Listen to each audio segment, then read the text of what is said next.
Yan, nagre-record ba? Okay. Ah, ayun! Grabe naman yan, no? What? Look at that view. Okay, hindi masyadong kita kasi medyo natatakpan ng malaki kong ulo. So, lalapitan natin and so, ingat lang kasi baka mapatid tayo. Mahal pa naman yung gamot ngayon. Although, libre naman yung hospital, expenses. Dahil may free healthcare tayo dito sa Canada. But anyway, look at this view. Ayun, may snow pa din. Ang ganda naman yan, no? What? Siyempre, nandito pa rin tayo sa Calgary, Canada na kung saan napakaganda ng view. Huwag nyo na lang pansinin yung banda rito kasi, well, makulimlim yung panahon ngayon. Doon lang sa area na yun. But look at this. Yan, okay ba? Nakaka-tempt talaga minsan na mag-dive na lang sa ilog na to. Kaso, well, naka-jacket pa ako. Malamig pa yung weather. Hindi na talaga magiging summer dito sa Canada. Wag na tayong mag-summer.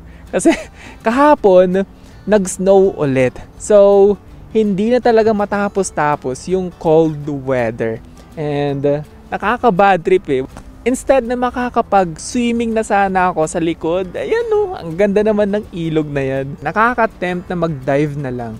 Ngayon, gusto ko mang gawing background natin itong ilog na to kasi napaka-aesthetically pleasing talaga niya. Kaso, wala rin tayong pagpapatungan ng camera. So, nung mga nakaraang araw, napakainit na dito sa Calgary. Actually, pwede ka nang mag-t-shirt last week. Ngayon, positive 6 degrees Celsius yung temperature. So, medyo malamig siya ng konti. Kaya medyo makapal din tong suot natin eh. But it's a beautiful day pa rin. At dahil nga, napakaganda ng weather, ang ganda ng background natin, and ayun ang ganda ng simoy ng hangin. Meron din tayong magandang topic para sa araw na to. What if nagkabalikan kayo ng ex mo? Papayag ka ba? Siguro sa iba, deep inside, gusto nilang magkabalikan sila ng mga ex nila eh. 'Di ba? Hindi lang nila inaamin, syempre, gusto nilang patunayan na naka-move on na sila. Ngayon, let's say magkakaroon ng magical moment. Ngayong araw na to is nag-message yung ex mo sa'yo na gusto niyang magkabalikan kayo. May mga ibang tao na, gaya ng sabi ko, deep inside, gusto nilang magkabalikan sila ng mga ex nila. Siguro, andun pa rin yung attachment. Meron din namang mga ibang tao na hindi na talaga nila gusto. Kabilang ako dun. Once na nagkabalikan kayo ng ex mo, true love nga ba yun? Posible din eh, no? Parang pwede siyang true love, lalo na kung let's say, months pa lang naman kayong nag-break. So, andun pa talaga yung little bit of feelings, di ba? May natitira pang feelings siguro. Bakit ito yung topic na napili ko? Ano ba naman yan? Magkabalikan, mag-ex. Pero kasi, once na nag-break na kayong ganyan, di ba, nasabi nyo na yung gusto nyong sabihin sa isa't isa. Baka nag-start na kayong mag-move on at that point, bakit? Ano pang rason? Ano pang rason na babalikan mo yung last chapter? Mag-focus ka na lang sana sa next chapter, 'di ba? Pero siguro, baka ganun din yung destiny nyo, right? Baka kayo talaga yung para sa isa't isa. Let's say, nagkaroon ng bagong girlfriend or boyfriend yung ex mo, 'di ba? Tatanggapin mo pa ba? Makikipagbalikan ka pa rin ba kahit na nagkaroon na sila ng panibagong relasyon after nyo mag-break up? Ang gandang tanong niya na. So, sa akin siguro, baka hindi na eh. Kasi meaning nun, kung bumalik siyang ganyan, gusto niyang makipagbalikan, meaning nun, yung pinalit niya sa'yo, hindi nag-work, basically. 'Di ba? Sure, fine, nami-miss ka niya, gusto niyang makipagbalikan, gusto niyang maayos yung sitwasyon nyo, pero hindi na siya convincing talaga eh. Para sa akin na. Pero sa mga, ayan, medyo nag-i-start na siyang umulan ate. Makulimlim na sa bandang to. Actually, papakita ko. O ayan, ano ba naman? Yan o, makulimlim na kaagad. Ang bilis talagang magbago. Napaka-bipolar ng weather dito sa Canada. Kasi tignan nyo naman, no? Kanina, napakaganda ng weather, di ba? Mainit, ang ganda ng sikat ng araw, and then, guess what happened? Naging ganyan kaagad. Pero let's say, naging perfect yung sitwasyon, di ba? Walang anomalya. So, nag-break kayong ganyan, tapos, walang naging bagong relasyon, 'di ba? After ng breakup nyo. So naging single kayong pareho. After few months, nag-decide kayong magbalikan. I think yan yung magandang outlook, 'di ba? Kung gustong magbalikan ng mag-ex, dapat ganun.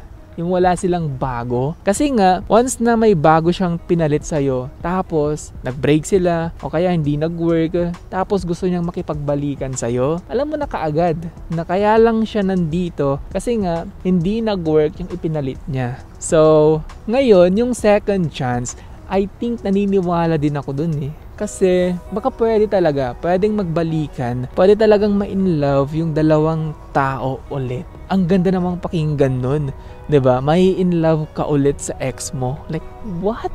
So siguro, if ever man na nasa sitwasyon ka na gusto mo makipagbalikan sa naging ex mo, dapat make sure muna na sana maging genuine na yung love nyo at this point. Kasi nga, what if nag-break na naman kayo? Ano ba naman yan? Magbabalikan na naman kayo after that. Pangatlong pagkakataon, third time's the charm, ganun ba yun? I think wala namang limit. Kahit siguro 4 na beses na silang nag-break, pwede pa rin silang magbalikan sa pang-5 beses. Grabe naman yun. Imagine that. So ayun, ang lamig na naman ng hangin. Kanina, ang ganda ng sikat ng araw.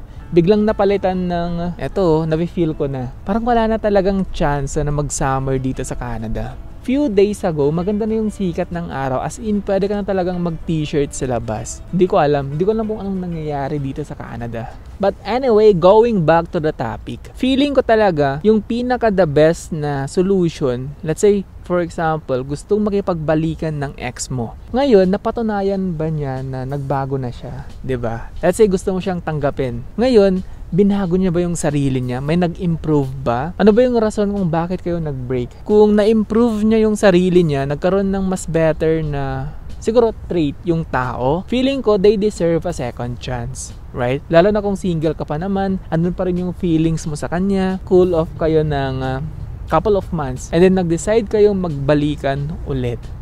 Sa tingin ko mag-work, 'di ba? Lalo na kung nag-improve talaga kayo, may binago kayo sa ugali nyo, and then for the second time around, gusto nyo makita na mag-work talaga yung relasyon nyo. Kung ako yung papapiliin, hindi ko alam eh. Feeling ko okay na ako ngayon. So, in conclusion, kailangan mo ng, I guess, may mapatunayan. Nagbago na nga ba yung ex mo? Ano ba yung in-improve niya? Bakit mo ba siya gustong tanggapin ulit? Handa ka na bang masaktan ulit? Why not?